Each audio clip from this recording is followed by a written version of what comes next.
Good morning, folks. It's Monday, the 30th of September, 2024. We've had a new release of the Prime Ecosystem app this morning. It's version 4.12. It's available for your Android and your Apple devices. And we're looking at it right now. So I'm guessing the first thing that's pretty obvious to you is the dashboard has changed a bit. So there's been a bit of user interface improvement with this release. So the main dashboard has been updated. And alongside that, down in the bottom right-hand corner, you can now add new items. So there's different items you can add from there. Also, in the top right of the main dashboard area, you have a triple dot menu, and now you can activate or deactivate tiles on the dashboard. So you can customize the dashboard to just the items you need. And obviously, that new option is impacted by the features you may show or hide in the main dashboard menu there. So that's a couple of dashboard improvements. There's been a whole bunch of bug fix and various kind of other little minor improvements. We've added time zone details to appointments. So if you go into a job and you jump into an appointment for that job, I think I've got one here somewhere. You can now see that there is a time zone entry on display when you access the appointment from the job. Global search has been updated, so there's a few improvements there. And obviously, as you saw when we were on the dashboard a moment ago, the dashboard now has more height available to it. So even if you have all the tiles on display, they're all there. And another improvement is you can now swipe left to delete. So there's a few places you can do this. So when you're looking at your recent item list at the top of the dashboard, you can swipe left to delete there. You can also swipe left to delete categories or items in your estimates. You can swipe left to delete items from your work orders, your lost schedules, moisture schedules, your upload queue, and your notifications list. So there's a bit of swipe lefting going on.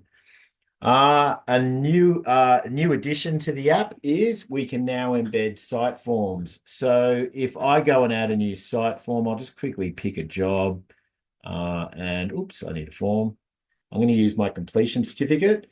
So I have a completion certificate there, and you can see that at the bottom, I can add a new site form into that site form.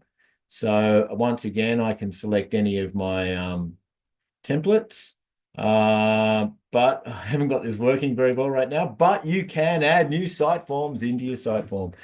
So you can embed a site form in a site form. One of the things I'm thinking you'll be able to do with that is add what I like to call repeatable rows into your site form. So let's say you're servicing doors and windows, and you don't know how many doors or windows may be available on site. You could have some standard site form with the ability to embed site forms, and you could build a small site form for each door or each window, and then add them in depending on the number of doors or windows you have. So that's one kind of example of what we could do with those embedded site forms.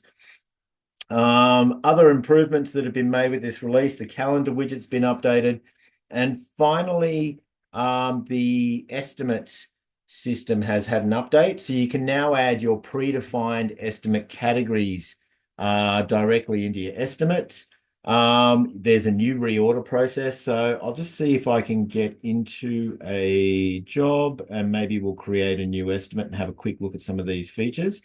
So firstly, if I go new category, my predefined categories are all there, so I can add them in.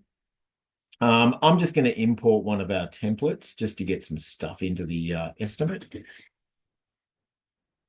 So there's a new reordering process. So rather than having the triple line icon to the left of each category there, I now have one triple line icon in a blue circle in the top left. And when I tap that, it allows me to then reorder. So it's kind of taking the reorder out of the initial view and hiding it behind that button. That way, when you go into the initial view and you're working with your categories, you're not accidentally going to move them up or down. There's now a warning when you leave the estimate. So I'll just need to edit something on the estimate for this to work. I'll just put some text in my notes. But as soon as I try and back out, I now get a warning. to hopefully help me save my work before I move on. Um, and that's about it for this update. But as you can see, there's a few improvements to site forms. We can now embed site forms. And we have predefined estimate categories available in the app. We have a new reorder process for our estimate categories. There's a warning when you're leaving your estimate.